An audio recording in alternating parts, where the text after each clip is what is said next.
মিয়ানমারের শক্তিশালী ভূমিকম্পে মৃতের সংখ্যা ১,৬০০ ছাড়িয়েছে। আহত হয়েছেন আরও ২,০০০-এর বেশি।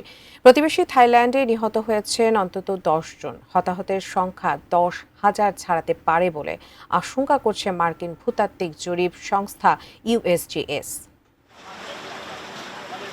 ভূমিকম্পে বিধ্বস্ত মিয়ানমার ও থাইল্যান্ডে চলছে উদ্ধার অভিযান। ধ্বংসস্তূপের ভেতর থেকে এখনও ভেসে আসছে আটকে পড়াদের আর্তনাদ। এরই মধ্যে উদ্ধার কর্মী ও ত্রাণ সহায়তা পাঠিয়েছে বিশ্বের বিভিন্ন দেশ। এর মধ্যে দুটি বিমানে ১২০ জন উদ্ধারকারী পাঠিয়েছে রাশিয়া। চীন থেকেও ৩৭ সদস্যের দল যোগ দিয়েছে উদ্ধার তৎপরতায়। পাশে দাঁড়িয়েছে ভারত ও যুক্তরাষ্ট্রও। উদ্ধার ও ত্রাণ সহায়তায় $৫ মিলিয়ন বরাদ্দের ঘোষণা দিয়েছে জাতিসংঘ। The number killed in Myanmar's catastrophic earthquake has passed 1. Antibacterial additive যুক্ত সেরা ওয়াটার ট্যাঙ্ক বিশুদ্ধ পানিতে ব্যাকটেরিয়া জন্মাতে দেয় না। গত কয়েক দশকের মধ্যে সবচেয়ে ভয়াবহ এই ভূমিকম্পে মিয়ানমারের বিশাল এলাকায় ক্ষয়ক্ষতি হয়েছে। সড়ক জুড়ে দেখা দিয়েছে বিশাল ফাটল।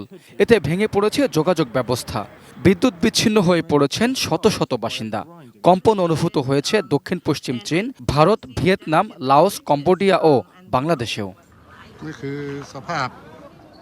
মিয়ানমারের ভূমিকম্পের ধাক্কা গিয়ে লাগে প্রতিবেশী দেশ থাইল্যান্ডেও।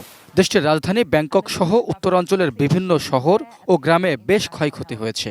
দেশটির বাণিজ্যিক এলাকা চাতুচাকে ধসে পড়া ৩০ তলা ভবনের ধ্বংসস্তূপের নিচে ১৫ জনের বেঁচে থাকার আলামত পেয়েছেন উদ্ধারকর্মীরা। তবে কংক্রিটের পিলার, চাই ও ইস্পাতের খণ্ড সরিয়ে জীবিতদের বের করে আনতে চ্যালেঞ্জের মুখে পড়তে হচ্ছে উদ্ধারকর্মীদের।